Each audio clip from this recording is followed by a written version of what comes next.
Welcome to Inside Photo Organizing, from DIY to Pro. I am Allison Friedman from Arrange Wander Focus of Chicago, Illinois. I am Susan Wallach from Save a Memory of Northern Colorado.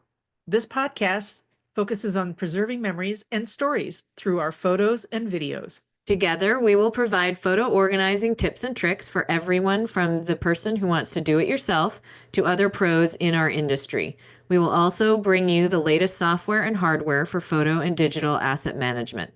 We're passionate about helping you turn disorganized memories into stories you can cherish and share.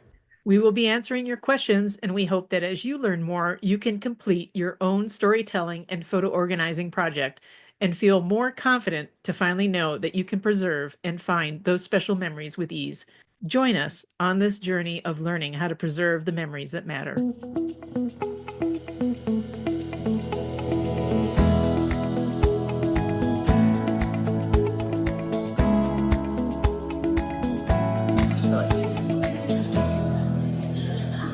I would say good morning, Susan, but it's evening. Yes. Yeah. We've had several long days. We're here at the Photo Managers Conference in beautiful San Diego, California. Although we're in a hotel room, Yes. and there's our hotel hallway. And there's lots of people leaving other sessions Lots of people right behind over our camera, which you can't see, but you may hear on our mics.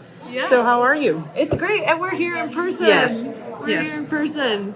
That doesn't happen very No, often. it's like once a year. Yeah. And I do love when that happens, even though we spend a lot of time together on Zoom. Yes. It's so different to be in person. Yeah.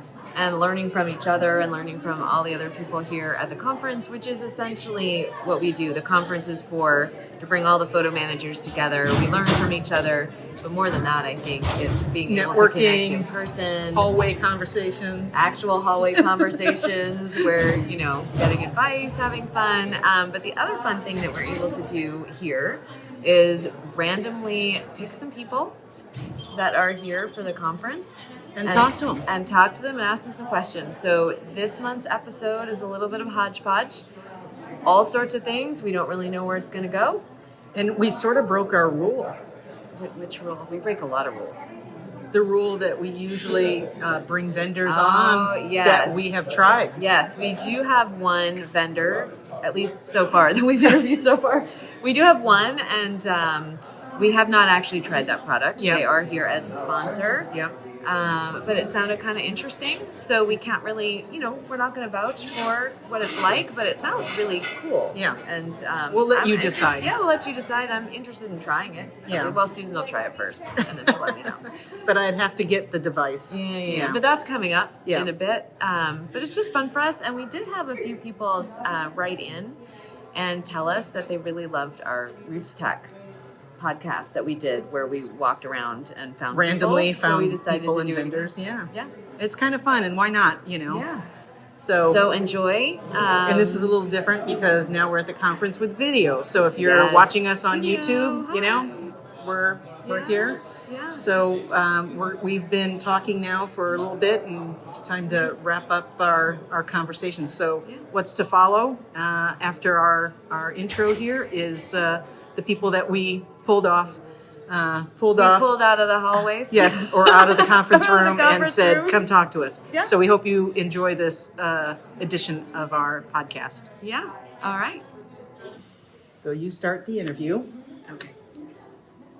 You guys can watch. Are we recording it? Oh, we are. Okay. We are, but you can watch. Okay. We are here now with Cathi Nelson, who we have talked to before and was our very, very first podcast guest before we even have video. But now, and I can't remember if we've ever had you on video, but if we haven't, here's Hello, Cathi. everybody. Cathi is the owner, founder, whatever you call yourself, of the Photo Managers.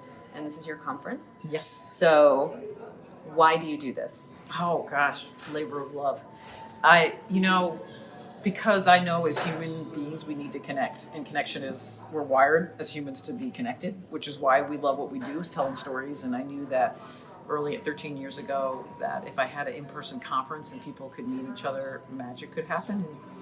And I've stayed with that theme since I started, and it's true. Magic happens when you get a room full of people together and learning happens and connection happens and conversations happen and friendships, like lifelong friendships have been built here through this process. And Well, that's how I found my podcast perfect, partner. right? Yeah, Because you guys Allison. came Yes. to the first conference. It was in Florida.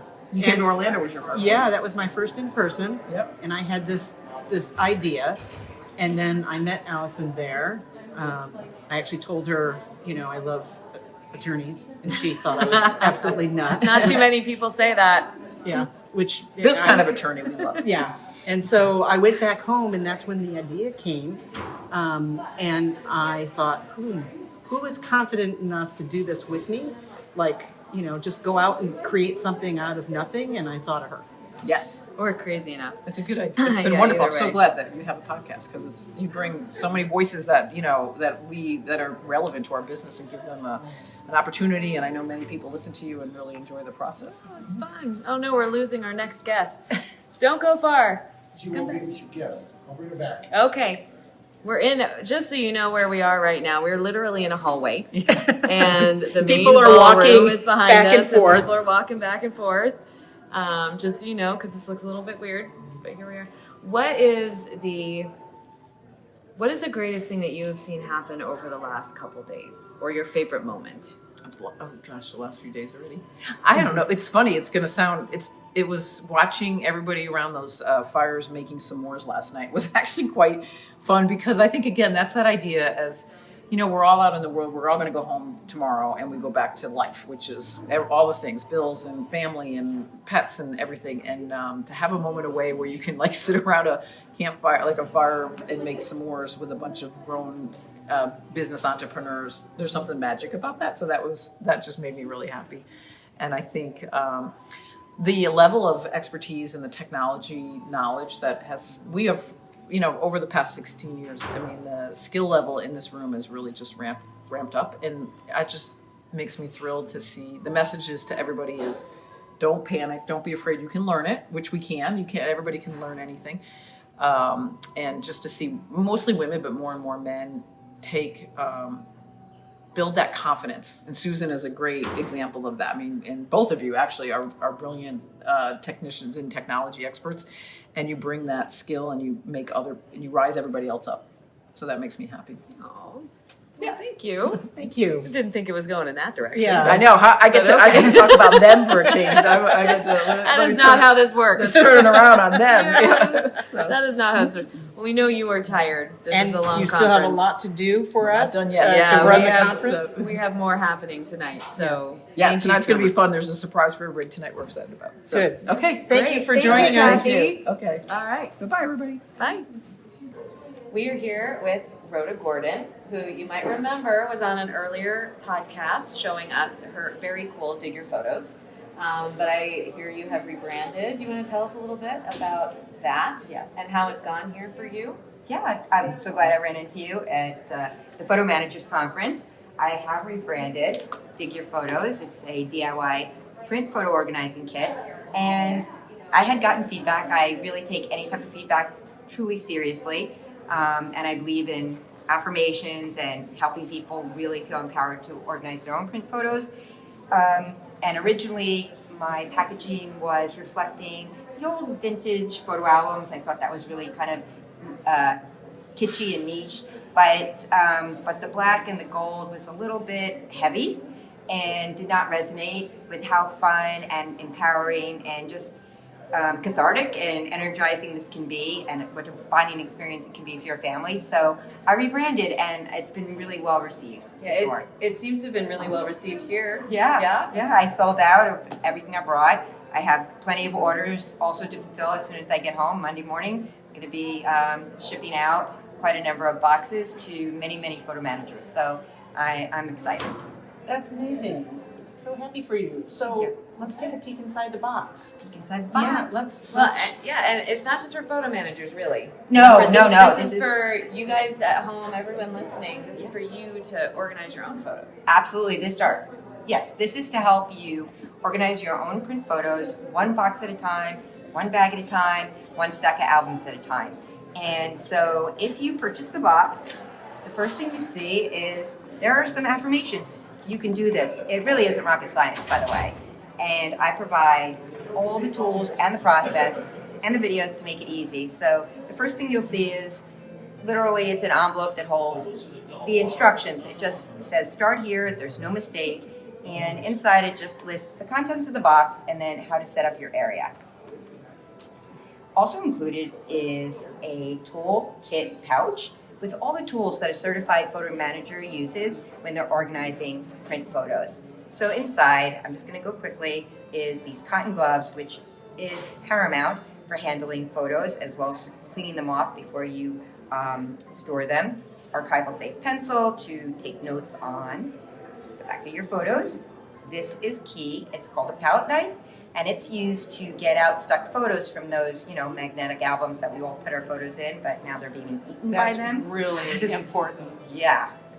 And this is actually a magnifying glass, which is hard to open with one hand, but it does help you look at clues in the background of photos so you can date them. We all use one, right? Like the date of a calendar, the photo that has the calendar hanging on the wall, and you need to try and figure that out. Yes, absolutely. I'm the only one wearing glasses here, but I guarantee you these guys also need that magnifying glass. Just saying. Oh, No, I I have do. glasses, they're just on my head. Yeah, and I'm wearing contacts. So there you go.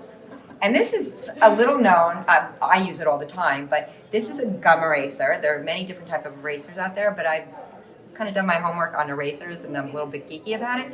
So the gum eraser is used to get the glue residue off the back of photos, and I find it does the best job, as well as the tape residue. If you ever had taped in photos, you just kind of rub it on the back and it balls up, and it miraculously balls up the glue. So I use that. And then note cards so that you can keep notes about your photos, but also they're used for when you categorize by date or by category, it delineates the different sections of your photos. And with the pencil, talk a little bit about that. Yeah. Making notes on the back, and you want to make sure Yeah. that you use the right type of pencil not to damage the photo, right? Right, so it is an archival safe pencil. There are other types of archival safe writing utensils. There's pens and other things. I find the pencil, for me, is better.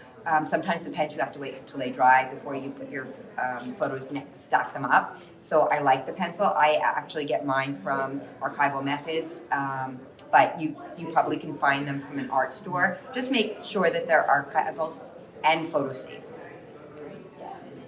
Now, the other We got more. We got more. got more. Sorry, Nope, that's okay. there's more. Keep going. Oh, wait, We got there's more. more. I was feeling a little bit like Vanna White holding it up. That's why I put it down. So continue. Where's your flowing dress? I know. Sorry. Anyway, so the backbone of Dig Your Photos is actually what I call these recipe and sort cards. And I have them out here, so I'll just do that. So the recipe cards are made out of these, it's like double thick card material, and that's because they're meant to be used over and over again. The whole box is meant to be used over and over again so that you can eventually get your whole collection in order and organized. So there are 4 recipe cards, and they cover each of the 4 steps of organizing your print photos. The front of each card is the A side, and it tells you why you're doing that step. And the back is the B side, and it tells you how to do that step.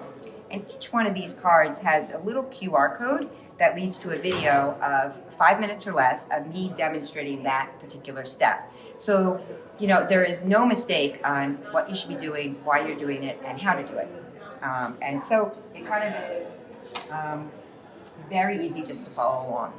In the second step, the first step was hunt and gather. The second step is decision making, and that allows you to quickly pare down your collection and feel really successful in what you've already done so far. So I have these 4 sort cards: gold, silver, bronze, and trash. And you literally lay out the cards, and then you take your stack of pictures that you are organizing, and I say look at it for 1 or 2 seconds, but you instinctively know what pile it belongs on, and you put it in that pile. And invariably, the gold is your best of the best. If you're ever going to have a celebration or maybe have to make a slideshow or memorial, this is where you're going to get those photos. Or wall hangings, if you Oh, want. yes, a gallery. Gallery, Yeah, yes. beautiful. Photo book. Yes. All So those projects. The prize ones. Yes. Yes. And you want them more accessible. You're going to look Yes. at them way more than the rest of them every Thanksgiving, Christmas, when you have people over. The silver are the ones that tell your story and you want to keep them, but you don't necessarily need to access them all the time. And bronze are photos that might not be the greatest photos, but they do have a story behind it. And I'm going to tell you right now, your silver and your trash are going to be your biggest piles. And I would say if you've never organized your photos, what do you think, Allison? What do you think? Well, silver and the trash cards Yeah. are ones for blurry photos, but it may be the only blurry photo of your grandmother. Right. You might have just caught her as she was moving and she had the best smile, and you know it's her, and you can't trash it. So No. that might be a silver one. Or the ones that might go in the trash are the trips that you took to Yellowstone and there's no people in the photos. Yeah. And it's just pictures of trees and water and the mountains and landscape. And you want to keep the ones with the people in it. Yeah. So, those might go in the trash. Yeah, absolutely. Great advice. I mean, I don't know about you, but I don't need 49 photos of Old Faithful with nobody in it. Well, I might. You might. If there's a If there's bird. a bird. But the other thing too, I will say, is that It might seem really daunting at first, but as you go along a little bit, it gets much, much faster. Yeah. Oh, yes. So you're going to absolutely. start with a ton, and then you're going to realize what you're doing, and all of a sudden you're going to get through it pretty quick, and this should help. Yes, yes. And then once you've actually categorized your photos, really what you want to do, categorize it by gold, silver, bronze, and trash.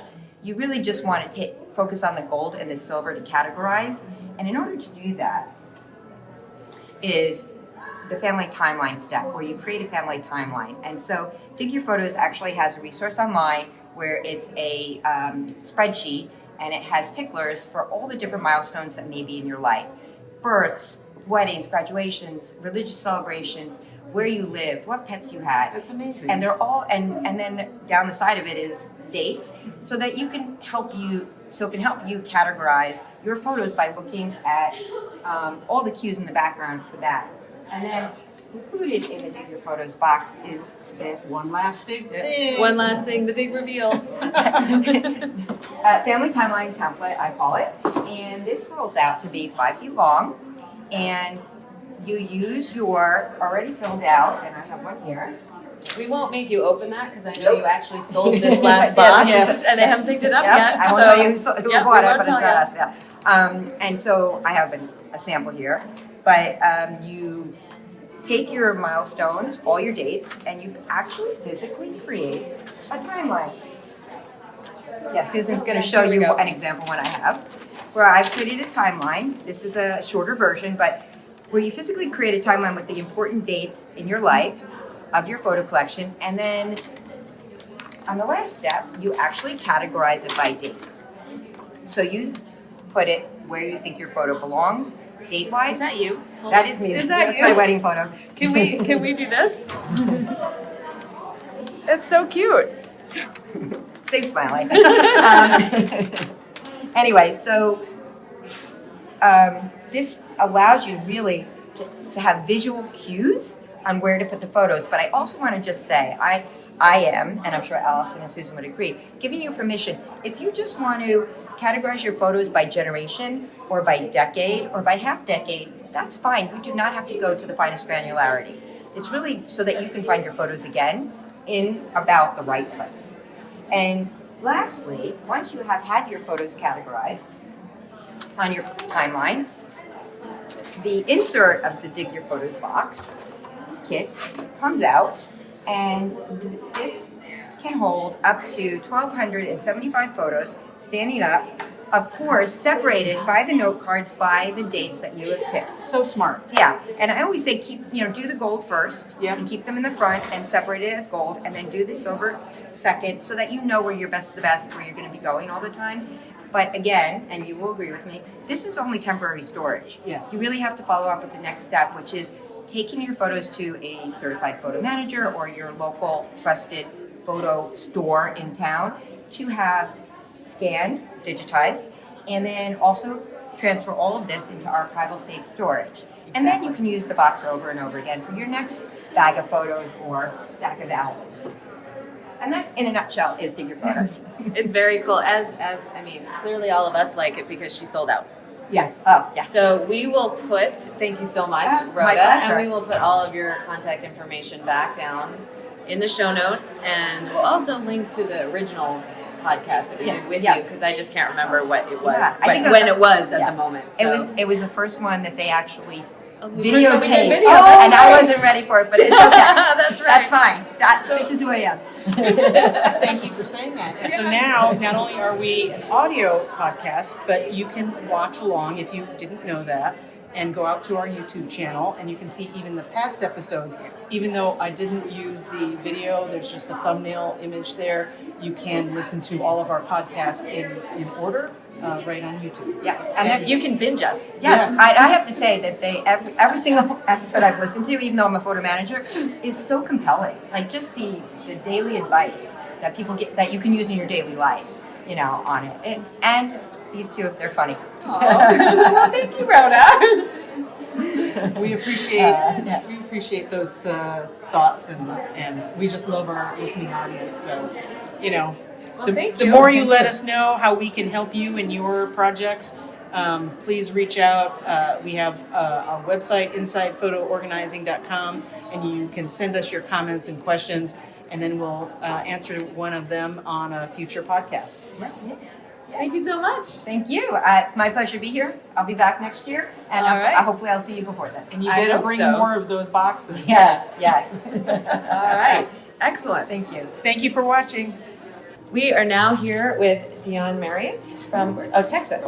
Okay, sorry. I even know her really well, but I always forget where people are from. I'm from Lubbock, Texas, and my clients range from Amarillo, which is about 2 hours north of me, to San Angelo, about 3 hours south of me. Does Amarillo still have that big, like, if you can eat this 128-ounce steak, it's for free? Because in high school, They we still drove have the there big and tried Texas. it. I've never attempted that. No, we didn't do very well. Okay, sorry, segue, as we do. Tell us a little bit about, you're a photo manager, which is why you're at the Photo Managers Yes. Conference. But tell us like, what is your coolest project or something neat that you're working on now? Well, I like to work with clients for the long term. And so I have one client that I've been working with for about 8 years. Wowee. And we started with, boxes of all these loose photos and, different memorabilia items, all that kind of stuff. And so we started and, organized and scanned everything in his collection. And then from there, we made photo books. So we made a book about his dad's life. We made a book about his mom's life. She was still living at the time when we were making her book, and she passed away within the last couple of years into her 90s. And so we finished that. We made a book about his life, which was 2 volumes, kind of one that was college and career focused, and one that was more his growing up years and family and friends. That's amazing. So- So how do you create that process? Do you get just the audio? Because you created it while he was gone. So these are family stories. How do you create the content? These are more the photos of his parents, and their parents even, their family heritage, because he wanted, that far back. And he would tell me all kinds of stories as we were going through and putting this together. And so we made these various books that were his parents, his life story.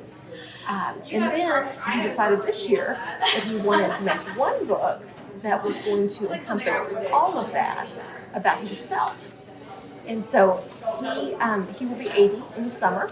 And so this is an 80-year span project that starts when he was a small boy on the farm, and him telling his recollections about the farm, different things that he experienced and how that contributed to his life, how that led him to go on to do what he did as a career, and the principles that he has embodied throughout his life. So we're taking those photos and kind of making it a theme as to, like, these are all photos about giving back.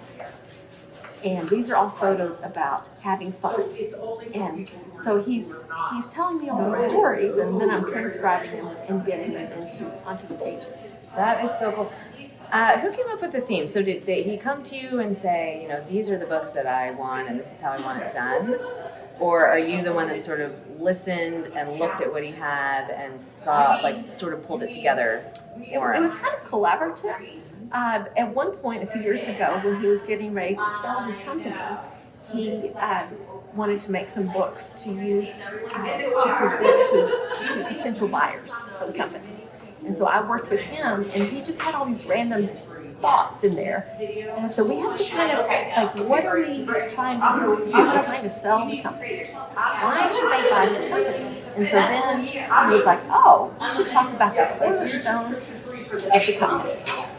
And so that's kind of how we bought. And he did sell the company. Yeah.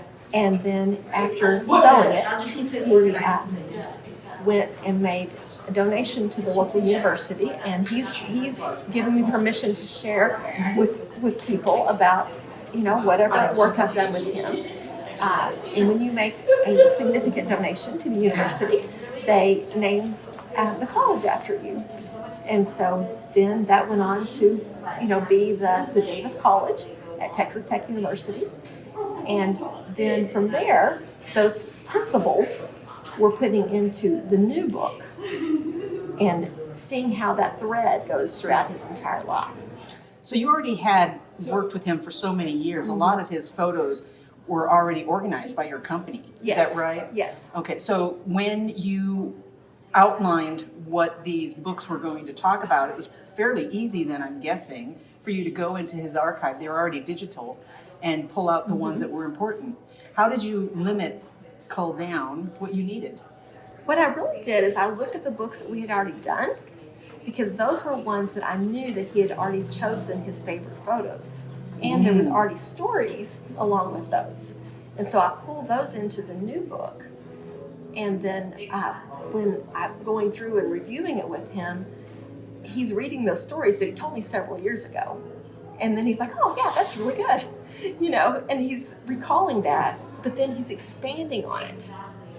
And so we didn't really go back to the original photo collection so much as going to the books that we had already chosen the very best photos for. And then, of course, since the books were made, he's done other things in his life. And so we had some newer photos to add in.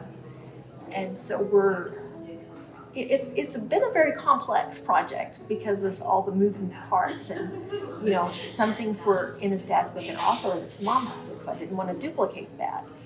So I had to make sure and not use the same thing in both books, but to bring the whole story together.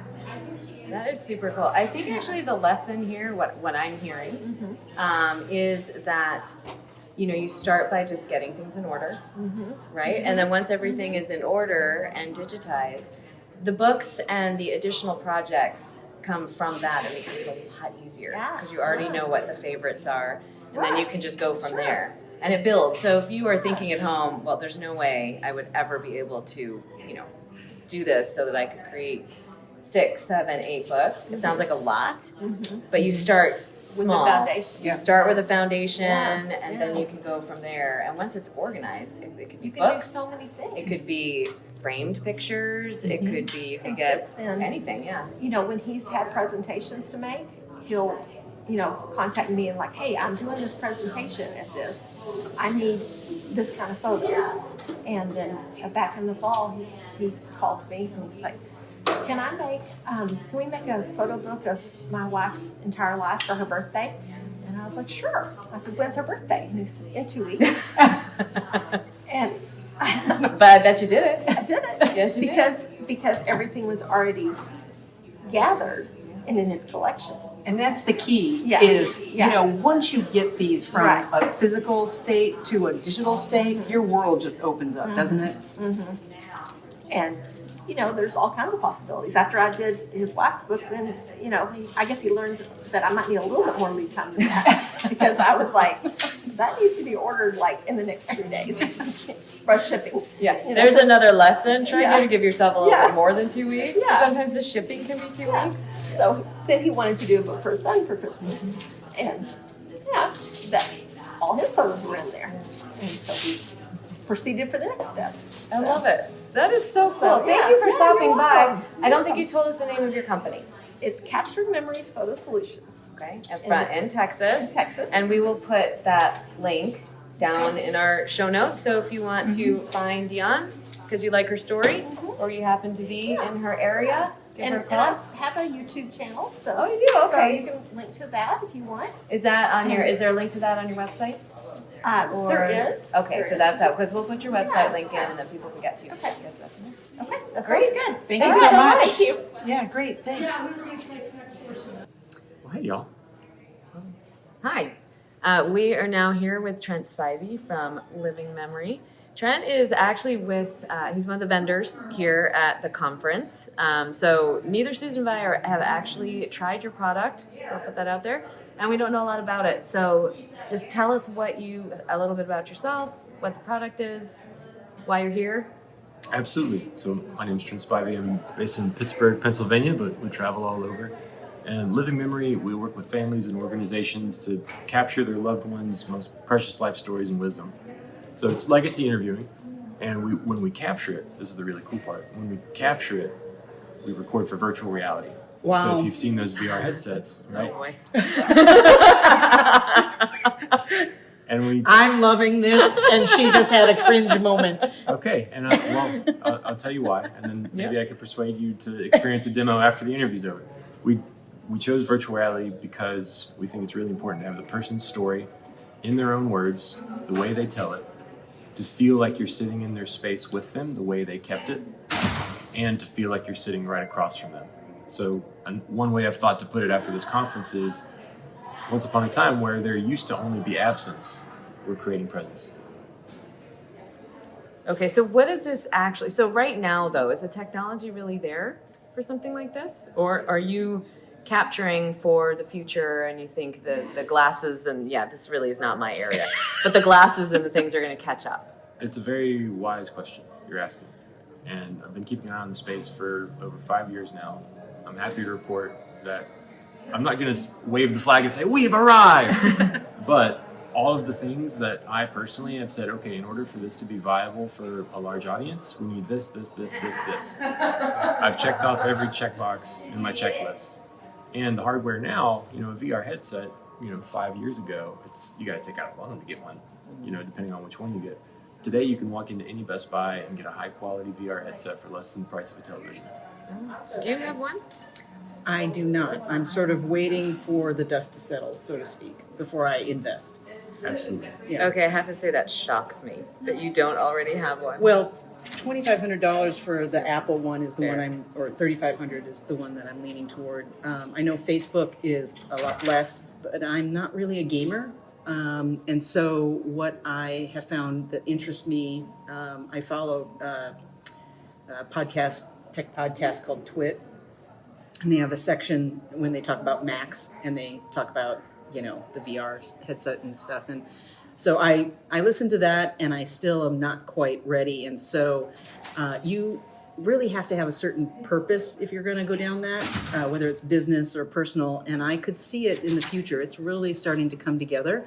But $3,500 is a lot to, in my opinion, right now, drop on a device with limited apps. Absolutely. And I agree with that. And I'll say, too, Living Memory was actually born out of that impulse that you just shared of, I'm not really a gamer. I don't understand what the value is for the average person who's not super into gaming. That was the same question I held for a long time as someone in the VR space. It's like, we have this incredible device that can give people a memory. Like the way it works on your brain, it's giving you a memory. It's not like you're watching it on a screen. It's like you're there. And so we like to think that our service answers that question of anybody can reap the full benefit of immersion that is created by the hardware. And to your point too, I was very excited to have my Apple Vision Pro demo at an Apple store, and also not at all excited to shell out for one.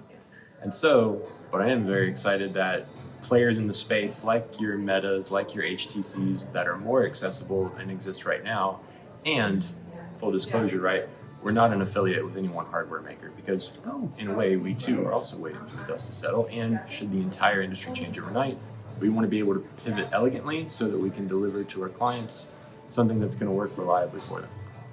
So then what you're doing is you're collecting these videos that you haven't really created an app for yet. So if I were to work with you, does that mean I can't really use it? Tell me what you're going to collect when you and I work together on this. I appreciate your question. Yeah, totally. It's if you strip back all of the VR, what we're really doing is a legacy interview video.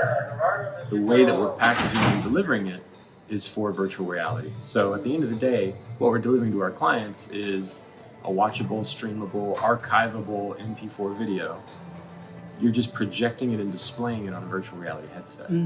So I could put on my headset and go for a walk with Grandma while she's telling me the story. Well, we recommend. Is that what we're talking about here? We Well, create you probably want to sit on the couch. You don't want to be walking around with your VR. We very intentionally create our experiences to be experienced from a seated position for that reason.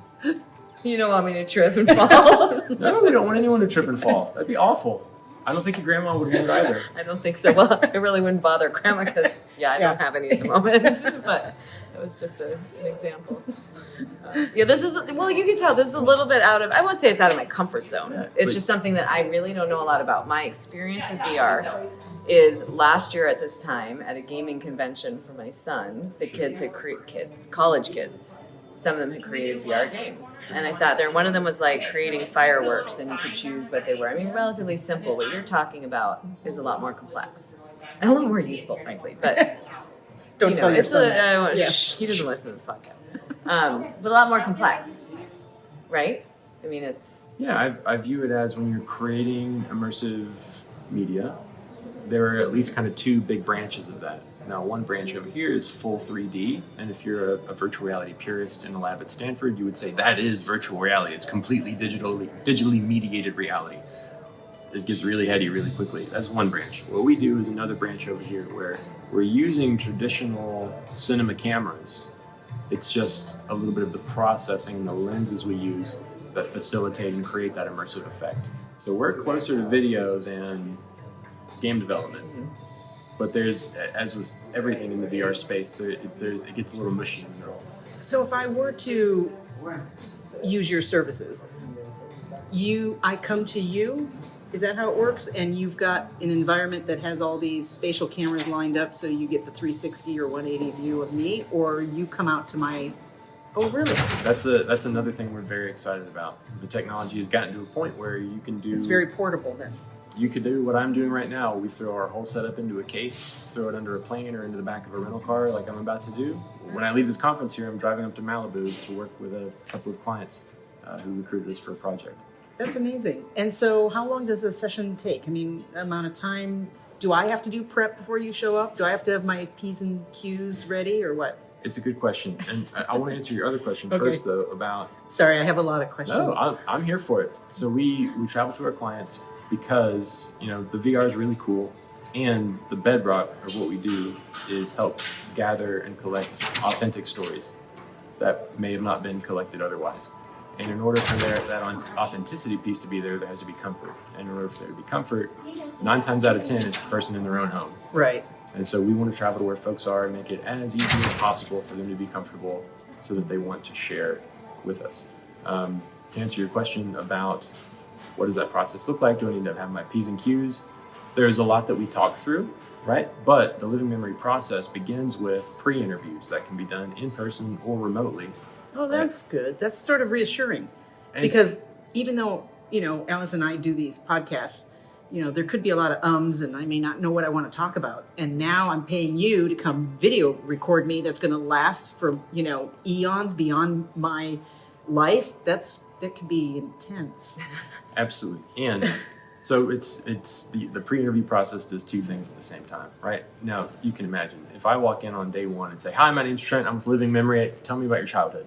People are going to do this. They don't want to talk. So the pre-interview, we're doing two things. We start by gathering basic data. Names, family trees, dates, where'd you grow up, things like that. Do you have siblings, so on and so forth.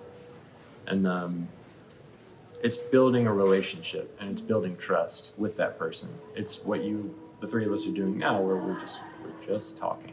Now I'm taking notes the whole time, and they know I'm going to be taking notes because they know what they signed up for, because we're very transparent. And then maybe that second or third pre-interview, we know each other by now, right? I'm a perfect stranger on the first pre-interview, but the second and third time, a recent client, Sarah, she poured me a pot of tea when it came. And so by that third interview, we found where the dots are. Now we're going to start connecting the dots so that the person in the pre-interview process is maybe making some connections that they hadn't made before. And our job, and we think we're pretty good at it, is distilling that down into what are those pieces of wisdom. And what are the things that, oh yeah, okay, now that we've gone through this pre-interview process, if I'm Sarah, I know exactly what I want to talk about on the day. And so that way, when we show up for the capital I interview, Sarah knows what she wants to talk about. I've gone through the entire question list with her already.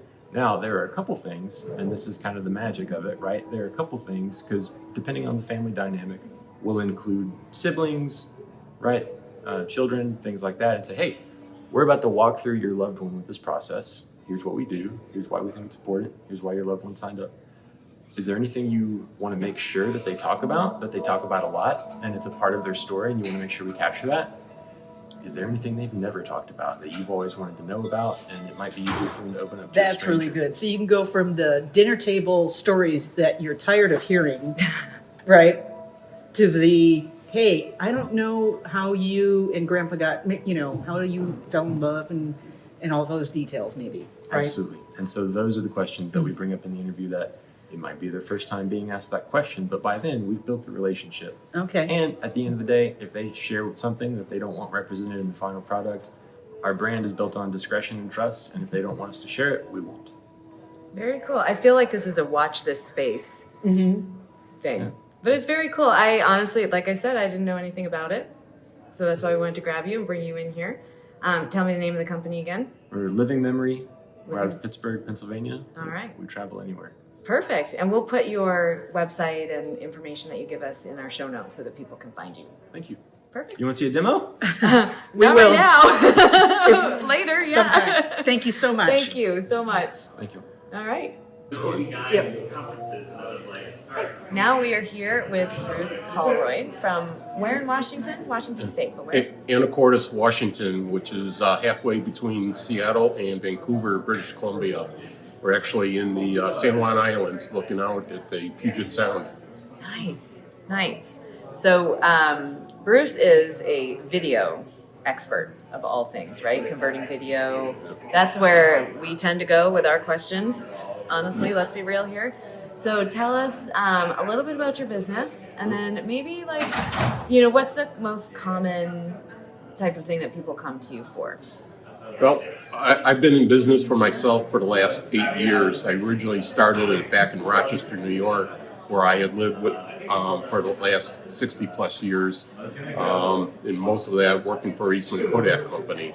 When I took the early retirement from Kodak Kodak Alaris actually in 2016, I started this business taking people's old photos, slides, negatives, movies, and videos to be converted to digital. And then about 4 years ago, my wife and I decided we had enough of the 100 inches of snow every year and the 99% humidity and all that. In the summer, decided to come out to Washington State and stake ground there, and we brought the business with us, and it's doing very well there. You traded snow for rain, though, right? Actually not. We're in a rain channel where we live. We did our homework, and where we are living, it gets about half the rain what Seattle gets every year. We only get about 21 inches of rain a year compared to Seattle in the 40s and in Rochester in the 50s or so. So we're I had no idea. Pretty dry, actually. Yeah. Yep. So tell us about, I know you do other things too, but you do a lot of video conversions. Mm-hmm. What are the most common types of video that people bring to you, and then what do you do with them? What does video conversion really mean? Video conversion to me is letting people re-enjoy their videos that they haven't been able to see in the last 10, 20, 30 plus years. Players are very few and far between, and when you do find one, who knows if it's working, if it needs to be cleaned and all that, or how to use it, or how to hook it up to the modern TV sets. Yeah, because technology keeps fading away. You know, it's an ever-growing issue that you have a piece of media, you no longer have the camera or the VHS player or the cord or the computer to play it. I mean, it can be troublesome. That's right. So they come to me with all their videos, be it VHS tapes, VHS-C, the 8mm types, the mini DV tapes, even the micro DV tapes, and I have had some beta tapes and U-matic tapes to be converted. U-matic? Yes. What's that? That's even before beta tapes. You just stumped Susan. Now, I was around for beta, and what was interesting to me was that was actually the better video format, but it didn't gain popularity. That's Do you know right. why it didn't gain popularity? I'm not really sure. It may have been the cost. Was VHS Prohibitive. came in cheaper than beta Yeah. at the time. And so a lot of people were really, just heartbroken over that because the world decided VHS was the way to go. Yep, that's right. I was not heartbroken. I never had a beta. I have converted a few, but I didn't have any beta tapes. No. So so once we get their tapes, we go through a process of first cataloging how many of each of the tapes. Is there any information on there that's missing? We can ask the customer, how do you want to call this tape if there's no label on it? A lot of times I get that. They have no idea if it's something on there or if it's blank or what. Or if it's the Super Bowl from 1986. Right. So we go through all that, get it categorized, and then we go through a process of cleaning not only the outside of the tape, but also the tape itself. Since these tapes have probably been sitting around for the last 10, 20 plus years, but they could have problems converting. So we first want to make sure that the tape is nice and free and you can run it back and forth. We clean the tape because I don't want to contaminate my equipment, which will then contaminate other customers' tapes. So tell me, what is contamination? When you talk about that, what's actually happening? Is it mold? It could be mold. I've had quite a few customers, especially where we live, with the dampness in the storage units that are unheated. And the fluctuation of the Temperatures create mold, and so that mold has got to be remediated before you can even attempt to convert it. This sounds like a lot of work. It is, but you have to charge extra for it because you're spending all your extra time to clean the tape before you can even convert it, and you got to check the tape, make sure that it's not going to come off the reels and things like that. And a lot of times tapes come in that's broken, so you got to take it apart, splice it back together again, and put it back together to even attempt it before you do anything. And just so everybody knows, if you're looking at your own stuff, tapes or photos or anything, if you see anything that looks like mold, stop immediately, bag it up, wash your hands really, really well, take it outside. You don't want to be fooling with that. That's right. So just as a little bit of an aside. Well, put it in the garage maybe. Yeah, get it out of your house. Yeah. Get it out of. Stop breathing it in.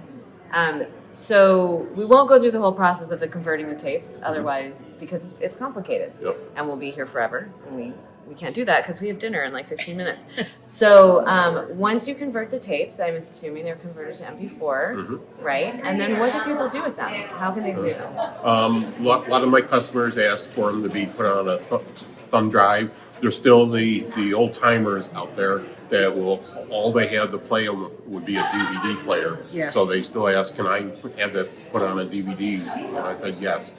But you also give them a more current format like MP4. Yes, to be able to pass on to their Family members. Yeah. And makes it easier for the family members to make extra copies and pass around to others and back it up and all that. So what's the largest selection of tapes that you've collected from someone, like some movie aficionado, like they loved taking videos of their family for years and years and years? How many hundreds of tapes have you My largest order, I think it was around 135 Wow. VHS tapes over the years. As far as movies, I also convert 8 and 16 millimeter movies, and not counting my own family movies that I'm still working on. Yeah. I just received an order from a customer that's about 5 miles in length of film to be converted. That's a lot of film. That is a lot of film. Well, thank you so much. And we never asked you the name of your company. It is on your shirt, but I don't know if they can see that. So tell us what your company is again. My company is Digital Scan Solutions in Anacortes, Washington State. Okay. And we'll put your website link in our show notes so that people can find you. Great, thank you. Thank you so much. Yep. Thank you. Yep, Yeah. thanks. All right. We are here now with Holly Corbid, who is actually in my neck of the woods. Midwest, baby. Midwest, baby, because you are in Minnesota. I am. Yep. And you said that right. Minnesota. Oh, yeah. You got to get I the know. O going, right? I'm not originally from the Midwest, but I have picked up on that, and people are very, very particular. So that's a whole other issue. But we're so happy to see you because you've been coming to conference for a long time, and this is one of these conferences is where we first met. Yeah. I believe, through 4. I think it's my 4th, so it would have been 4 years ago. Probably, yeah. I think. Yeah, we had a really nice conversation. Was it last conference that we sat down together and just got to know each other more? I think we did. Yeah, or maybe it was the year before. I don't know, but it was a nice conversation. And since then, we've been able to stay in touch and work together on a few little things. I know, that's been super fun. Yeah. So you do like full service photo organizing, you do everything. So I'm just going to pick one and ask you a little bit about digital photo organizing. Okay. What do you see as the biggest pain point that people come to you for with their digital photo collection? Yeah, the overwhelm. Too many photos, and then photos all over the place. And one of the things, the trends that I've seen lately is people backing up to every cloud service under the sun. I think that's one of the biggest mistakes that people make is they're like, oh, I have to back up my photos, and so I'm going to back up to Amazon, and I'm going to back up to Dropbox, and I'm going to back up to OneDrive, and I'm going to back up to iCloud, which, in my opinion, creates kind of a mess. Chaos. Chaos. Definitely chaos. Yeah. Yep. And, backups aren't always consistent. So the fear there, if people aren't already aware, is that there could be images that are on Amazon that never got backed up to Google or Apple because there was a hiccup in the system. And then how are you going to know what is your original? And we always talk about that primary source or the original source. And when you spread it across multiple solutions, you lose that original source of where to go. Yeah. It's just plain confusing. Right. Yeah, and then you never know which backup is the real one. Right, exactly. You get one really good copy of everything, store it on a computer hard drive, store it on an external drive, or whatever you need to do that you own it, and then back that up twice. Yeah. So is most of your business doing it for clients, or do you help clients do it for themselves? I would say that I do for clients, but I do some occasional coaching. And then I have a series of online courses that are for the DIYers. And so that is kind of helping people to do it themselves. And then I have a Facebook group that's support for those people. So I would say that my day-to-day work is that one-on-one type of service, but I also support people through my online courses. What are your courses? Can you tell us there? Yep. So the series is called the Photo Organizing Blueprint. And so the signature course is the Photo Organizing Blueprint. And I have a version for PC. I have a version for Mac users. So they're two separate, same content, just deals with the different operating systems. And then I have a digital Photo Organizing Blueprint. Again, PC version and Mac version. So it's basically plucking the digital portion out because that's a big pain point for people. And then I also have a couple of mini courses, how to sort your printed photos, and then how to select a photo organizing system. Nice. Yeah. Excellent. Yeah. Okay. What's the biggest collection you've worked on? Digital. We'll stick to digital for now. Digital. Gosh, I don't even know the answer to that. I've probably maybe 12 terabytes. That is a really big collection. That is a very big collection. Yeah. And it was in just so many different formats, so many different, there was Lightroom catalogs and Apple Photos libraries and just stuff all over the place. And it was messy. Yeah. And duplicates all over. Oh, obviously. So, yeah. What's your biggest, you think? Well, to date, it was a client that sent me one 8 terabyte hard drive that had maybe 6 terabytes of data on it. Yeah. But for those that are trying to help clients or you want to learn how to do it yourself, what do your courses suggest as far as de-duplication software? When you're talking about your courses, what are you training them with? Yeah, so I suggest for my Mac users, Photosweeper, and for my PC users, Duplicate Cleaner Pro. Yeah. I don't know, I think they took the Pro off of it, or is it just Duplicate Cleaner now? I'm not sure. But that's the one. Duplicate Cleaner Pro. Okay, that's the, And are you PC or Mac? I am both. But I have to tell you, I'm a PC girl at heart. I've always been a PC girl at heart. But since I've become a photo organizer, which has been, I started in this business in 2010, I now prefer to do my organizing on the Mac. And so, but it took me a while. It took me a while to get there, but now I do prefer that for the organizing piece. But I have both kinds of clients. And so I flip back and forth. I try to work on the system that they are working on because I just find it's easier. Yeah, I find that easier. And we'll actually, we'll have your contact information in our show notes, but we'll also put the name of Photosweeper and Duplicate Cleaner. I think it is still Duplicate Cleaner Pro, but there's a few of them out there. So we'll put the link to the right one. Right. Down there. Yeah, we don't want to isn't lead it you something astray. volcano? Yeah, it's digital volcano. Yeah. But we'll put that down there. Yeah. So after you've done all of this amazing work, what is the end product that you hand back to a client? You know, I find that most of my clients I'm delivering via a cloud service. So if it's my Mac people, it's via iCloud because I'm working directly in their photos library and creating that one central spot for them via iCloud. My PC people, I would say that the two primary delivery ways I deliver are Dropbox or OneDrive. Okay. Excellent. Thank you so much. I know everybody's really tired now, which is probably why we're all a little punch drunk here. Not real drunk, but punch drunk because it's been a long, busy couple days. Couple days. Yeah, but so great to connect with people and see people that I only get to see in the little box or on Facebook or whatever. Because we all have our small studios or we work out of our homes. Everybody's taller or shorter than you thought they were. Yeah, I know. It's so true. Right? Yes, sure. Well, thank you, Holly. Name of your business? Capture Your Photos. Out of where in Minnesota? Well, it's technically Stillwater, Minnesota. Okay. Yeah, but Twin Cities area, Minneapolis, St. Paul area. Okay. Yeah. Next time I'm up that way, I'll have to come knock Yes, on your door. for sure. Do. I would love that. All right. Thank you so much. Okay. Thank you. Thank you. Bye.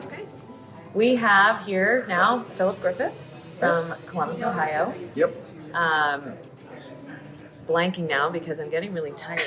But Phillip is a fellow photo organizer, and actually Phillip and I were in a class together, which was super fun. Which is where we got to know each other.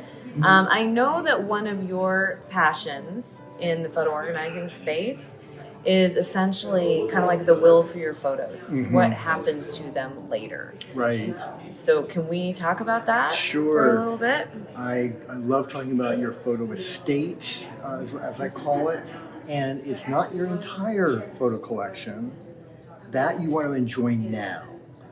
But your photo estate is that much narrower, culled down portion that really tells your story for your generation. Because I think of it like this: in 100 years, if you pass down your entire collection to the next generation, added theirs to the next generation, in 100 years, it would be 1 million photos. And who is going to sort through, and they don't have time or the energy to look through. It's too overwhelming. It is. Right. And so... And it's more about day-to-day life stuff that you don't have to share, Right. And so I'm looking at the 100 to maybe 300, not just the best pictures, but the pictures that really tell the story of that one generation from birth to death, and really the lessons learned, the values, what was important to them, what do they really want to pass on to the next generation. That's their estate, that's their legacy. And I really like that idea of narrowing it down so that you're not overwhelming the next generation, or really thinking in 3 to 5 generations. You're not overwhelming them, but they still get the essence of who you are. It's because my great-grandparents, they didn't have that many photos because the technology wasn't there for everyone to be taking so many pictures. But now, with our phones, everyone's got a camera with them and are taking, 20 to 200 pictures in a month, and that adds up. I mean, we're on schedule to take 2 trillion photos this year. That's incredible. Yeah. And it's not that the other photos don't matter. No. But I always joke, and I probably have said it on this show before, I take a lot of bird and nature photos, and really my kids don't want those as much as it pains me because I love them.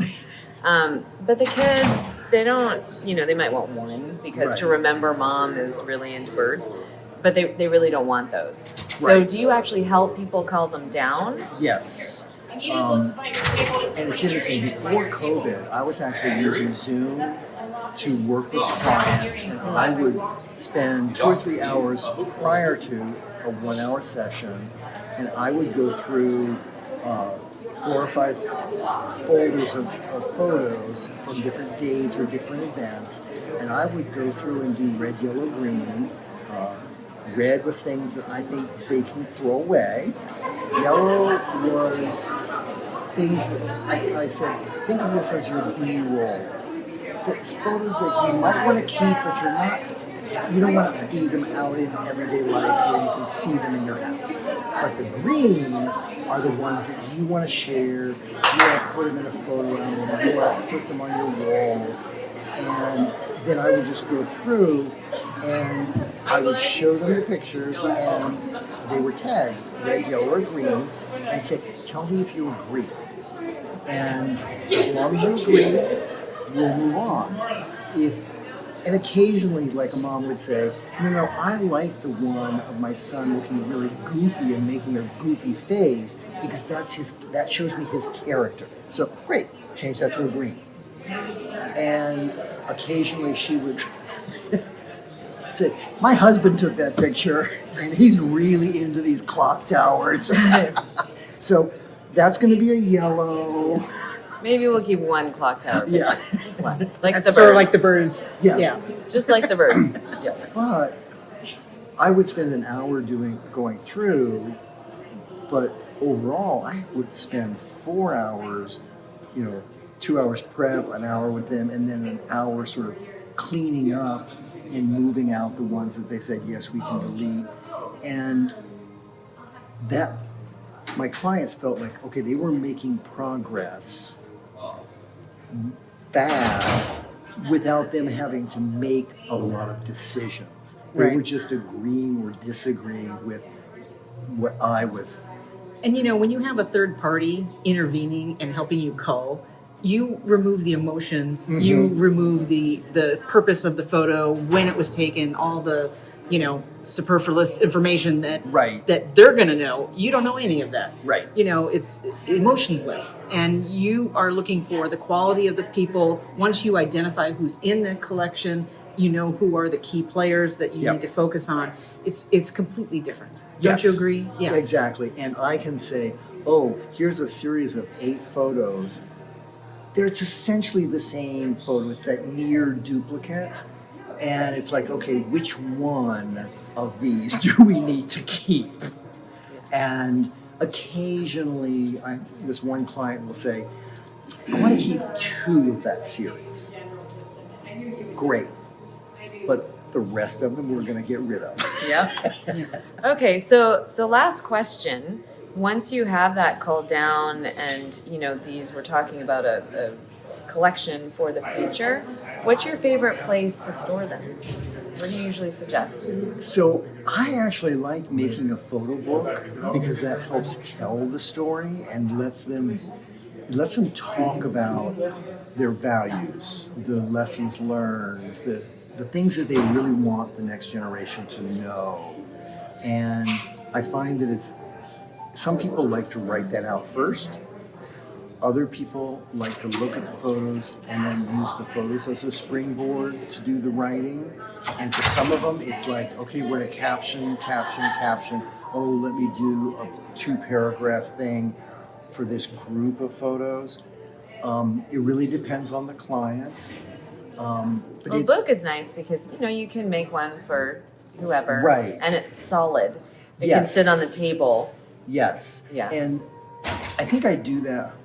That's my preference because I started because both my boys were adopted and I made their life books.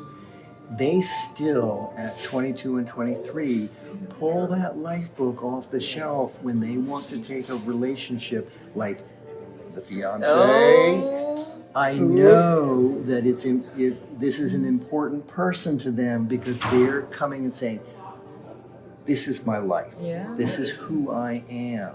That's really cool. I love that. You know, when you've gotten to that point, it's like, I'm going to introduce you to my parents, but here's my life. Yeah. Right. Right? And You have to be really sure to pull that book down. oh, yes, yes. Yeah. And that, I think, is the same thing with your photo estate. The pictures, people say a picture's worth 1,000 words, but really, it's not worth anything if you don't know the context. So by putting those 100 to 300 photos into a photo book that really tells the stories, then you have that context and it enhances the meaning. And really what you're doing is you're doing the ethical will. You're writing your ethical will with your photos and stories. And that's the thing that's going to be most valuable to the next generation. All right, so techie question here. How do you wrap everything up besides the book? What happens to the digital files? So that, I say, you need to have the 3-2-1, the 3 copies, 2 different places, one Thank you. offsite. Yeah. But Yeah. I Watch tell, our episode with Peter Crow. Yeah, but I tell people, the Library of Congress has said, digital is changing. You need 5 copies now. Oh, interesting, yeah. And so I said, you need 2, and the offsite, you need to choose a company that you're paying for. Yes. So that, because they're going to have multiple backups as well.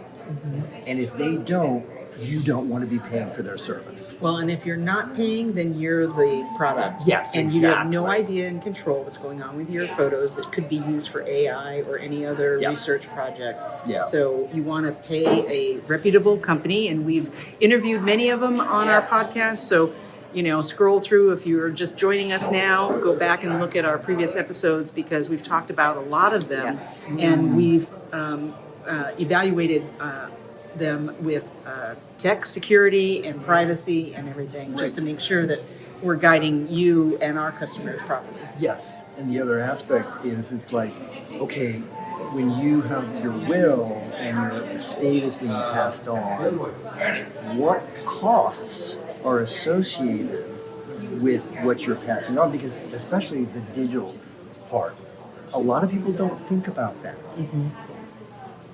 Have you paid once and it's permanent, and are you saddling your heirs with an annual bill or a monthly bill that if they stop paying, do they lose access?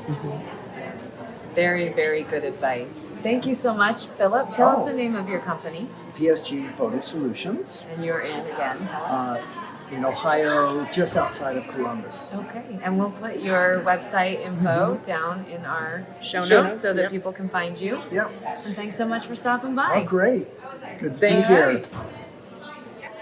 We are now here with Darla DeMorrow. I'm super excited because I've learned a ton from Darla DeMorrow. She's been around a little bit longer than I have with her business. And so when I was first started, probably season 2, she was one who was like, ooh, Darla, words of wisdom, need to stop and listen right now. So, Darla, since we have you, can you first tell us a little bit about yourself. And your business. And the name of your business.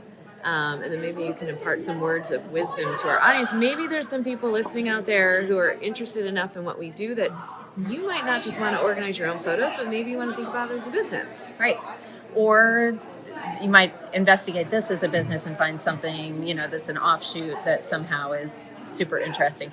So my name's Darla DeMorrow. My business is called Heartwork Organizing, and it's 21 years now that we're celebrating. Oh my gosh, 21. We have an office, an office in Wayne, Pennsylvania, just outside of Philadelphia. And I say we because I have employees. They're all fabulous, dedicated, passionate people we love.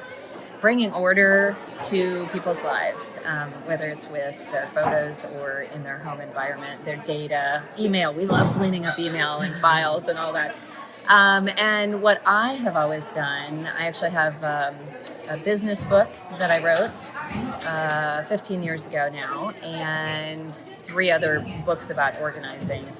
But the business book led me to understand that there's so many people who have an idea, they want to do business, and kind of getting over the initial hump, and then there's some technical things about making a business happen that are hard for people. So I like to come alongside them and help them, start to be able to learn what a profit and loss statement or a P&L statement is, because that's, you could do a lot of things, right? You could spend a lot of time doing things and still not be in business. And so what I do here at conference is I coach people as new business owners and established business owners, because I think of business as a game. And, a lot of the apps these days that are really successful, Duolingo and some of the other games or apps that you think about, they're really games. And I think of business like a game. If you love what you do, you should never have to sell. But every day it's a puzzle on how do you spend your time? What do you do next? And the goal is to increase your revenue and then increase your profit. And money's not a bad thing, right? Money pays the bills, and but if you can treat it like a game, because we all come to our business with a money story, and sometimes asking to be paid doesn't feel so good because that's not your happy place. But if you can think of it as a game and making sure that you're always points positive instead of going into the negative territory, then it becomes, it feeds you, gives you the energy to get up and make the next decision that you have to make tomorrow, and the next 15 decisions that you have to make. And, all that good energy and the fun, the solving puzzles part will sustain you through the grumpy part and the not so fun part, and the part where you think your heart's in your stomach and you think, did I do the right thing? Can I do it better? Can I learn? Getting past imposter syndrome and all those things that new business, and I hate to tell you, but old business owners deal with as well. It doesn't go away. You just get better at playing the game. Right, because every time you up level in your business, you're dealing with a whole nother level of concerns and decisions and hectic lives and That is exactly it. And I get energy out of sharing with you guys. Thanks for sharing, that you've been part of that here at conference. And I love what you've done. You started your business, you tried to figure it out, and then you built collaborations. And there was nobody else really in the room doing podcasts, and you said, that looks fun. Let's go do that. And it's open doors for you, right? And you're opening doors in a way that works for you. Right. And you're building lifelong friendships. And most importantly, we get to have fun serving people we're meant to serve. Who doesn't like a good game? Right? Right? Right. I mean, who doesn't like a good game? So if you had one piece of advice, well, let's not do one piece of advice. Say somebody is listening and they have an idea, maybe. What is your number one first piece of advice? I would say start talking about it. I think that's a mistake, that people kind of keep things in their head too long. And, maybe I always say things sound different in here than they do coming out of your mouth. And you can also get the reactions and feedback from your social network around you, your family, whether or not you're onto something. Yeah. And then don't stop there. Again, things transform quite a bit from here to here, from your brain to your mouth. And then when you write it down, you start writing things down. And you guys have both been through, the super simple business plan, right? Took Coach Darla. 1 hour. 1 hour, no more than 1 hour. And if you can describe what you're doing and how you're going to make money on the super simple business plan, you probably got something real. And what that plan is designed to do is to help you find, the gaps, the holes, the things that you need to go and get support on. And when you find those, it doesn't mean the business is wrong or bad or incomplete or whatever. It just means you haven't figured out how to play the game yet, right? And so, yeah, a business plan doesn't need to be scary, but you do need to start transforming an idea. What do they say? You know, every jerk's got an idea. Ideas are a dime a dozen. It's not the idea that matters, it's the execution. So it does take some activity. I won't say work, because I've never thought of building a business as work. I've thought of it as the next thing. Awesome. Very, very good advice. The business plan is interesting because I hate filling out forms like that. Right. I think I even told you that. I hate doing that stuff. Yeah. But it makes you hone in on what actually is it that you want to do. Yeah. And when most people hear business plan, they think, oh, it's going to take weeks and months, and then it's a binder, and then, you know, I have to give it to my bank. That's not what we did. Yeah. One page. Yeah, it was 1 page, 1 hour. We made it real. We made you put down. Sometimes I lose people on question number 1, which is what's your revenue going to be for the year, and that's a hard one, right? Yeah. Especially if you've never run a business. If you are doing this for the first time, And you haven't determined what your services may be to that detail and how much you're going to charge and what your average project is and yada, yada, yada. But what do I always say? You got to start somewhere. Yes. Yeah, You got to start somewhere, and then you revise. Exactly. Get better. You know, to use gaming language again, you go to the next level. Right? Which I'm not a gamer. I don't play online My games. son is a gamer. Yeah. He's literally in college for game design. Yeah, and see, that's a thing. And we didn't have those kinds of games when we were growing up, but we did play board games and, Right. you know, imagination games. And that doesn't go away. You know, as adults, we kind of stop playing games sometimes. This is my game. This is my adult game, and I just get a lot of energy coming here and helping people, you know, build on that great idea and going from there. Perfect. Thank you so much for stopping by. Can you give us your name and your business name again? Oh, one more time, because One in more case you didn't time, catch it in at the case end. you didn't catch it. And we'll also put it in the show notes. This so is that not people your get to first it. rodeo. This is not my first rodeo. So, hi, I'm Darla DeMorrow, and my business is Heartwork Organizing. We're based outside of Philadelphia, but we help clients all over the world. Yeah.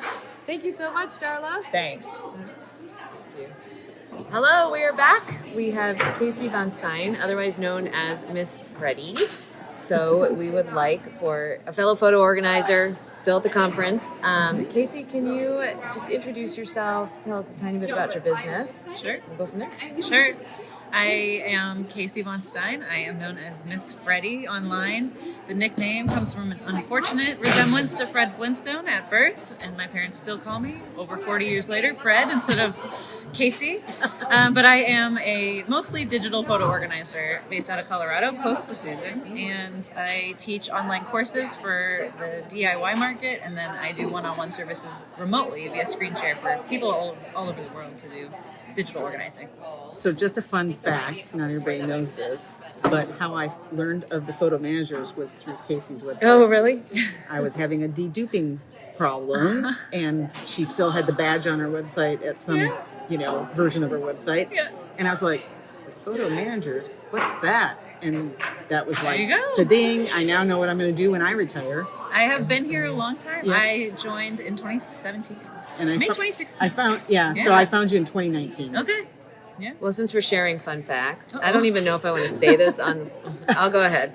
But my dad used to call me Fred. Yeah. Not like Fred Flintstone. I don't even know where it came from, but he used to call me Fred. And I literally, when I was having children, he was terrible with nicknames. I was having children, and my husband and I literally talked about what are names we can give them that my dad cannot create bad nicknames for. Okay, so now we can. Because your last name is Fred? Like what? No, my last name's Friedman. No, I then don't shorten know it to where it Fred. came Oh, you wouldn't have been Friedman then either, right? No, I was. Okay, No, okay. that was Oh, that's my your name. maiden name. Okay. I have no idea. My dad just Okay, makes. how Sorry, did you get Dad, to if Fred? you're watching, stop making up terrible nicknames for all of us. That's anyway. too funny. Same nickname. Oh, yeah. Fred, Freddie. Yeah. I know. But on to photos, since Yes, this is an inside sure. photo organizing podcast. How about you do a lot with the DIY market, and your Instagram is amazing with Thank tips. you. So maybe you can give us, let's see, the top mistake Okay. you see people make. Yeah. And what your top tip would be to fix that mistake. And then how about, well, we'll start with that one. Okay. The top mistake that I see for sure is people get a little pocket of time to organize their digital photos. Maybe it's nap time. Maybe their kid's down for a nap. They have 20 minutes. I'm going to make some progress on photos. They immediately just scroll back in time on their phone and start deleting junk. And then they're out of 20 minutes. And they haven't really made progress toward what might have been a more fulfilling use of that time. Maybe their goal was actually to make a photo book. Well, did 20 minutes of deleting screenshots actually make progress toward getting a photo book? No, it didn't. So I think the mistake is focusing on the junk first. And I guess you said the fix. The fix would be, you could spend that 20 minutes hearting the favorites, and then at the end of the 20 minutes, take those hearts over there to Shutterfly or whatever photo book company they want to use, and you could turn 20 minutes of favoriting into a photo book. Exactly. Because who cares about the junk? But we all, it's very natural to go there first when you have a little pocket of time, and it's just not going to move the bottom line in terms of your photo goals. Yeah. What's your other top advice when you're working with your clients that come to you? Because they probably come for a variety of different reasons. Mm-hmm. And so when you start working with people, and you do this all over the world, right? Mm-hmm. How are you guiding them through the process when they're like, they can't pull the trigger and delete those dupes or something? Ooh, I guess I've listened to your back episodes, so this is probably referencing back to a back episode, but I am very specific in my workflows where I've created an originals copy that's not getting touched, and now I'm working on the working copy I'm creating. And so if they're ever uneasy about any deletions that they're doing, and I'm just deleting duplicates at a very high match level, I just reinforce, you still have the original mess here in this originals folder that I hope you never look at. Yeah. So it's okay. It's okay. Let's build you this new world that's wonderful and de-duped, and we don't need to. It's all there if that helps your anxiety about this transition. We're not burning down the old world. We're just crossing a bridge over to a Nobody ever goes back to that original. No, they never do. They never do. Yeah. Okay. How about one last? What is a tip of any persuasion within the photo organizing world? I think that you could give that gives people the most bang for their buck in getting their photos in order or finding them, or is there an app or something or anything, an app or just a method, or because you've got about a gazillion of them on Instagram. So I'm putting her on the spot. Yeah. Thank you for giving me the questions ahead of time. Sorry, they did that not. Doesn't there were no here. questions ahead of time. No, I'm just kidding. So I try and reinforce this point over and over again, and people don't want to hear it because it's not easy. And that is, building your digital photo hub is the most important. It's the game changer. It's going to change your whole relationship with your photos. Okay, so you have to get them into one place. Yep. So do a little quick thing about what you mean by that. What's a photo hub? Everybody these days, my clients, students, have their photos in all the places. An old hard drive they've carried around for years, an old computer they're keeping in storage because they don't know what's on it, multiple memory cards, old cloud services that they have some stuff at, Yes. We all know because it's the common scenario. Everybody has that. It has to all be brought into one place. That place can vary by person. It has to be brought into one place first. I think that's the biggest. But it's hard work. It is hard work. But that's what pays off. Yeah. And going back to your last tip, even if you go through and favorite your photos, if they're not all in one place, it's not going to help you make the baby book if all you favorited was his senior year and the baby photos were out on some other hard drive. Yeah, exactly. Well, this has been great. It's so nice to see you, even though we live in the same state. We'll be on the same plane ride home, probably. Well, I only see you once a year, so I'm super happy to see you. And I want you to give us your name again and your business, and we will put a link to Casey's website, but you really should go to her Instagram. Website's good too. Website is good too. Yeah. So all of that will be in the show notes. Yes, the website is missfreddy.com, and on Instagram I am miss.freddy. Okay. Yes. Okay. Good to know. All right. Thank you. Safe travels Thanks. home. Okay. Now we're done, right? Yes. I think we're done. We've got time. You did it. Well, that is a wrap. What an amazing time we had interviewing all these random people at the Photo Managers Conference. Every year, just meeting people that you only see or engage with online in person is always lovely. And you learn so many things, not only in the sessions, but in the hallway conversations. That's like the best, the connections you make. because, you know, when you're looking at somebody in this, you know, through the screen, even us, you know, this is the only time that you and I can really, you know, gather, you know, unless you come to Colorado or I go to Illinois. But yeah, it's just a fabulous gathering, and you know, I personally encourage you as a, you know, and I know it can be expensive. It's a business expense that will change your business. And the fun thing here for us, especially over the last few days, was actually grabbing people to interview for you. And I even, believe it or not, learned something from those little snippets from some of our people. But there's one thing that we need to leave you with, which I was not allowed to say anything about in the last month or two, even though I have known. But my friend Susan here is our Rising Tide winner this year, which is an award that is, you are nominated by your peers, so the other people in our association, not just the people here at the conference, but in our association of over 600 people, nominated her for the Rising Tide Award, which is essentially, at its core, somebody who is free and shares their knowledge and helps raise everybody else up, which is Susan. So there it is. So very honored. congratulations, Thank Susan. you. Yeah. And that is a wrap. Yes. Yeah. That's a wrap. All right. And thanks for watching. We've been told numerous times here by fellow photo managers how they enjoy our podcasts and cry along with us and everything. So it's been great. So it's been a good time. Yeah. Send us your questions and, you know, let us know how we can help you, because we're learning every step of the way as well. Yeah. All right. Bye. Peace out. That's it for our show today. Remember, you can find this episode on all of your favorite podcast apps. Be sure to click follow so you can stay up to date with the latest in photo organizing. We'll catch you next month.